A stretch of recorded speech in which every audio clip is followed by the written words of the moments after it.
Okay, next we have the isolated footings. Remember that you set the dimensions first by duplicating and then changing, and then you select columns and you have to specify the level that you want to set those footings at. In this case it's top of footings, no? Okay. Now we want to do something specific. We want to set a dimension of footing that is slightly different for the perimeter footings compared to the other ones. And for the perimeter ones, we want them to be 12 inches, okay? So I'm going to do it again. I'm going to say isolated. Actually, I'm going to create one first. Under isolated, I'm going to select the one we're working and edit type, duplicate. So we have a 48, 48, 12.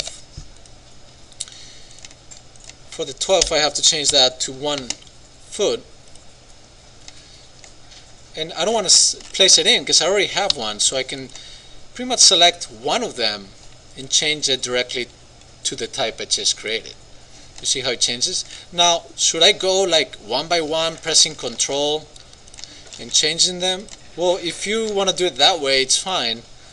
Change it. It's just going to take a little bit too long. So let's use the filters, for example, to our advantage. First of all, I'm going to say filter here.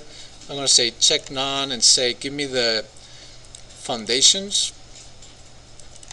I'm going to also isolate element, meaning everything else is going to be hidden momentarily. And from the top view, or just go to the top here, I'm going to select them a little more massively like this, no?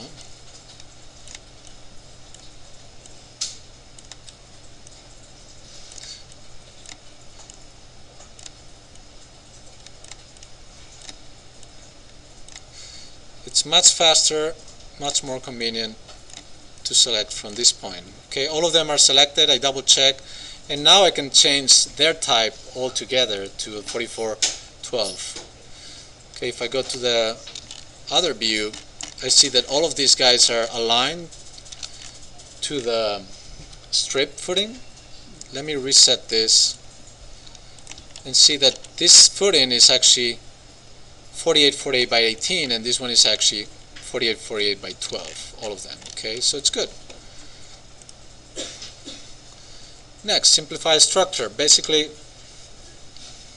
remove redundant columns. We did this automatically because we didn't have that grid line that is here, so we are good in this step.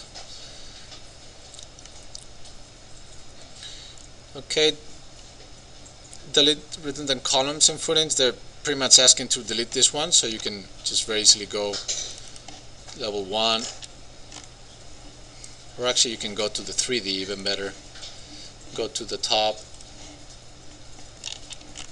and it's saying these two here could be out, both column and footprint. Yeah. Okay, good.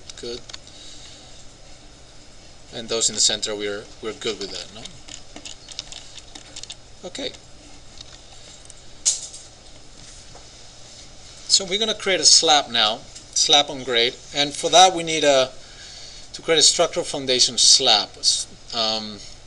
We're going to edit the type too to make an 8-inch foundation slab. So let's see what the slab is. We're going to do it from the top of footing for now and see how it looks.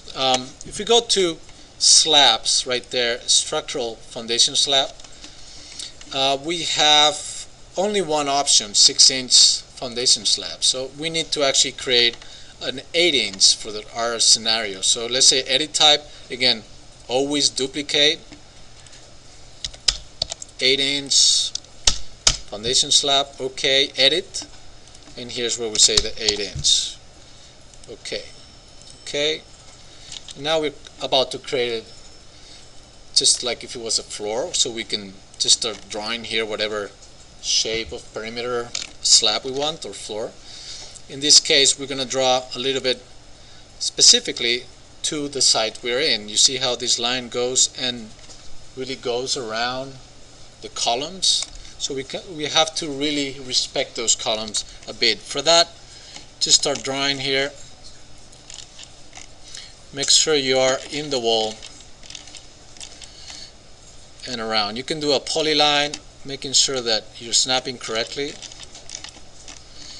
Now this process you can pretty much stop anytime you want, like let's say right there. I can escape once, so I'm not out of the function. I can continue here, for example.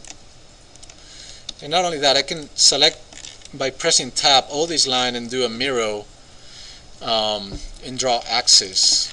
So for that we can select the middle point here. Not cool, no?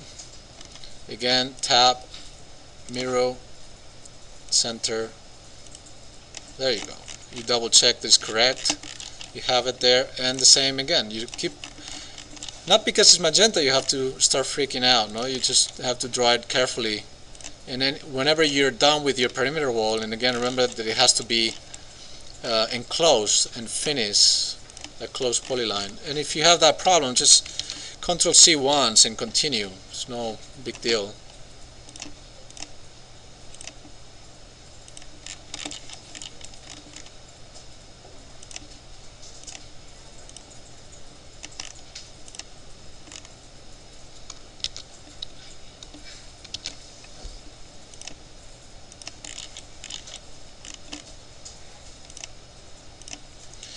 Okay, almost there. So obviously you guys have more time than I do. Control C that and do it precisely. Okay, we stop there.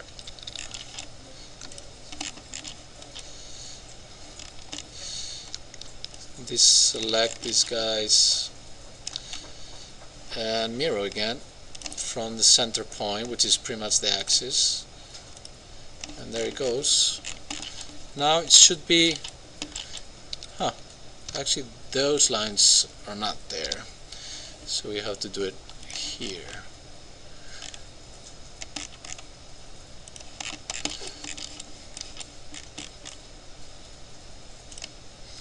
Once it's closed, you also need, unfortunately, to do these columns. But you can just do one and CO, copy from grid, copy, tell it to be multiple.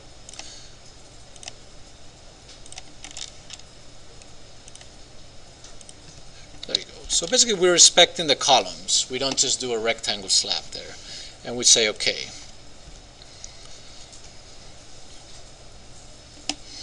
What that does is this little guy here. We can select it by tapping there.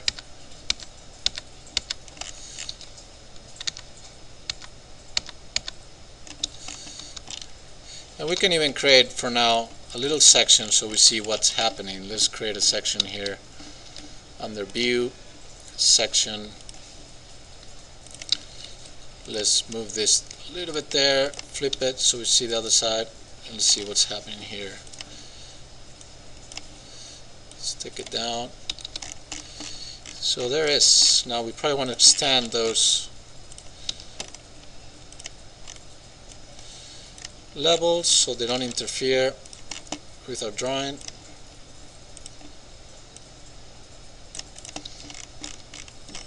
There is. The slab, it's here. The foundation wall is there, and this is your footing. Okay.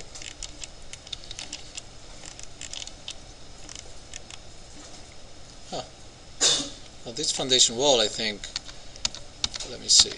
What I did is did it from the top of the footing down. It has to be going up, so we just need to set the offset level to be what? 8 inches, no?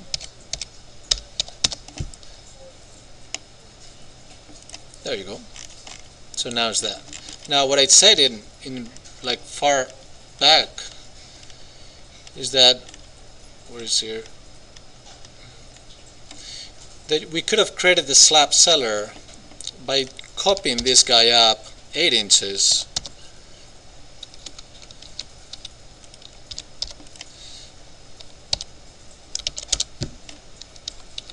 If you want to clean it, you just do the little nose there, put it up, take it out, call this slab seller.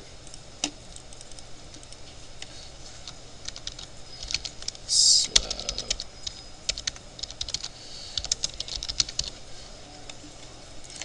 And again, it's not under view, so you just go to the plan views and create it, slab seller.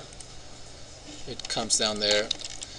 And I could have created the slab, instead of from the top of the footing and giving an offset, I could have created from the slab seller down those 8 inches, no? So regardless, there is this other level up here where the slab has to be above the top of footing, and those 8 inches are that specific distance, okay? Let's go down.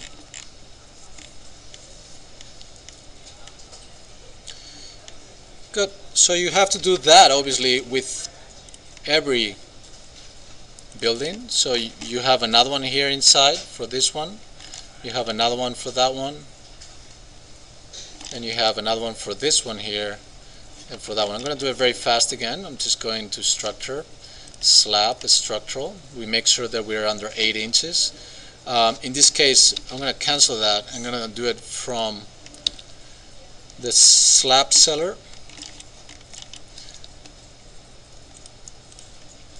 And I'm going to make sure that it goes from the slab seller 8 inches down. No?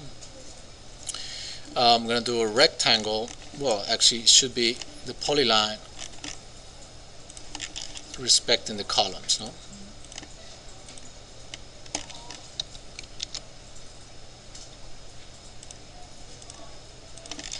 In this case, it's smaller, so I'm not going to do the mirroring, and I'm going to just do the whole thing at once.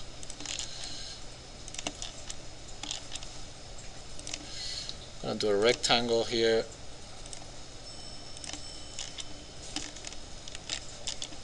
a rectangle here, okay? Say okay, and just to see the section there, so we make sure that things are doing okay.